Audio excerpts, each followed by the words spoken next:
ហើយកុំភ័យបងជាព្រួយចិត្តនោមបំពេទៅណាមកណាក៏មិនខ្មាំងគេអូនប៉ុននឹងដែរមានអីទៅព្រួយនៅជាមួយបងនួនល្អងកុំគិត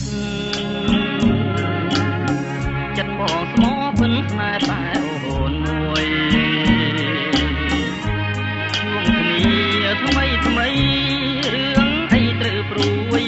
មានញាតិគេជួយការពាររាល់ថ្ងៃដើរលេងសប្បាយใจវាតាមចិត្តអូនហើយកុំគិត